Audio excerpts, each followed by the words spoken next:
Hi hello నమస్తే welcome to our channel. అల్లా టప్పాగా గల్లీలో తిరిగే గుండానా కొడుకుని అనుకుంటున్నారా? రాథోడ్, విక్రమ్ రాథోడ్ అని ఆ డైలాగ్ ఎంత పవర్ఫుల్లో విజయ్ దేవరకొండ కూడా అంతే పవర్ఫుల్ అబ్బా. ఎందుకంటే లైగర్ వచ్చింది పోయింది, ఖుషి వచ్చింది పోయింది, ఫ్యామిలీ స్టార్ వచ్చింది అది కూడా పోయింది. విజయ్ దేవరకొండ అదృష్టం బాగాలేక లైగర్ సినిమా పోయింది. కొంతమంది అదృష్టం బాగుండి లైగర్ సినిమా పోయింది. ఎస్, లైగర్ సినిమా హిట్ అయ్యేది ఉంటే విజయ్ దేవరకొండ క్రేజ్ ఉంది, ఆయన సూపర్ క్రేజ్.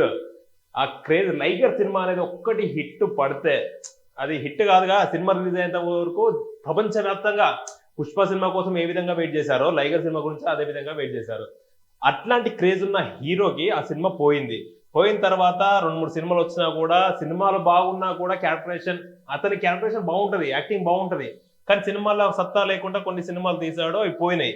పోయినందుకు గాను చెప్పాను ఫస్ట్ డైలాగు విక్రమ్ సింగ్ రాథోడ్ అన్నట్టుగా అదే విధంగా మళ్ళీ నిన్న కింగ్డమ్ అసలు అన్ఎక్స్పెక్టెడ్ అబ్బా. ఏదో గౌతమ్ తిన్నరు అంటే ఫస్ట్ ఒక సినిమా తీసిండు, ఆ సినిమా తీసిన తర్వాత ఎవరో నానితోటి జెర్సీ సినిమా మూవీ తీసిండు. జెర్సీ మూవీతోటి చాలా మందిని ఆకట్టుకున్నాడు. అందులో నాని యాక్టింగ్ కానీ సినిమా స్టోరీ కానీ ప్రతి ఒక్కటి బాగుంది.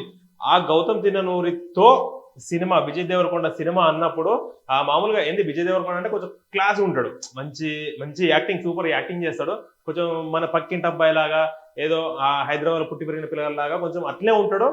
అదే విధంగా యాక్టింగ్ చేసిండు. ఈయన యాక్టింగ్ బయటపడ్డది మళ్ళీ అర్జున్ రెడ్డి సినిమాతో. అర్జున్ రెడ్డి సినిమాలో ఏ విధంగా కల్ట్గా చేశాడో అదే విధంగా ఇప్పుడు అదే అర్జున్ రెడ్డిలా మళ్ళీ కనిపిస్తున్నాడు మన విజయ్ దేవరకొండ. అసలు ఏమన్నా ఎక్స్పెక్ట్ చేయవచ్చా?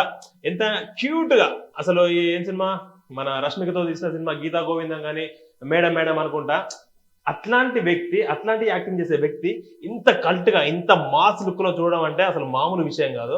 విజయ్ దేవరకొండ నిజంగా ఫిక్స్ అయ్యండి అబ్బా, కొట్టాలరా ఇది కాదు మనది ఇంకేదో ఉందన్నట్టు ట్రై చేసిండు ఈ సినిమా. అసలు అనౌన్స్మెంట్ లేకుండా నేను టీజర్ రిలీజ్ అయింది. టీజర్ ఓపెన్ చేస్తే ఉన్నాడుగా టైగర్, ఎన్టీఆర్ వాయిస్ ఓవర్తో వచ్చిన ఈ టీజర్ ఎంట్రీ మాత్రం ఒక రేంజ్ అబ్బా. టీజర్ చూసుకున్నట్లయితే మొత్తం రక్తపాతాలే కనిపిస్తున్నాయి, మొత్తం మాస్ వైల్డ్గా ఉండబోతుందని అర్థమవుతుంది సినిమా. ఎన్టీఆర్ వాయిస్ ఓవర్తో వచ్చిన ఈ టీజర్ మాత్రం బీభత్సంగా ఆకట్టుకుంది. అనిరుద్ మ్యూజిక్ ఇది మెయిన్ హైలైట్ ఈ సినిమాకి.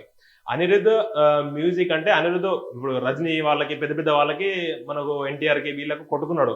అది విజయ్ దేవరకొండకు ఈసారి మ్యూజిక్ ఇచ్చిందంటే కొన్ని ఆ టీజర్లో చూస్తుంటే గూస్ బంప్స్. ఎందుకంటే మనం కామెంట్ టీజర్ కింద కూడా కామెంట్స్ చూసిన ప్రతి ఒక్కటి పాజిటివ్ కామెంటే ఉంది విజయ్ దేవరకొండకి. విజయ్ దేవరకొండ సినిమా బాగుంటుంది, విజయ్ దేవరకొండ యాక్టింగ్ బాగుంది, విజయ్ దేవరకొండ లుక్ లో బాగున్నాడు, విజయ్ దేవరకొండ ఇరగొడతాడని చెప్పి మన కామెంట్లు మొత్తం ఉన్నాయి. చూసుకున్నట్లయితే అనిరుద్ మ్యూజిక్ తో అయితే అసలు ఇంకో ఒక స్టెప్ కాదు, ఇంకా 10 స్టెప్పులు పైకి ఎక్కింది ఈ టీజర్ అని చెప్పి చెప్పుకోవచ్చు. ఇంకా కాకపోతే స్టోరీ మాత్రం రివీల్ చేయలేదు. అసలు ఏంటి, ఏ పరంగా ఉంది సినిమా, స్టోరీ ఏదైనా రివీల్ చేస్తానంటే ఏం లేదు. ఏదో పోలీసులతో యుద్ధం చేస్తున్నాడు, ప్లస్ ఏమంటారు జైల్లో ఉన్నాడు. ఏదో మంచి కంటెంట్ తోటే విజయ్ దేవరకొండ ఈసారి మనకు వస్తున్నాడు, మనకు అర్థమైంది. విజయ్ దేవరకొండ అదృష్టం బాగుండి సినిమా హిట్ అయితే మాత్రం ఒక్కొక్కడికి పూనకాలే. ఖచ్చితంగా ఈ సినిమా హిట్ అయిద్దని టీజర్ చూస్తేనే అర్థమైంది మనకి. సినిమా హిట్ కావాలని మనస్ఫూర్తిగా కోరుతున్నాం. Thank you.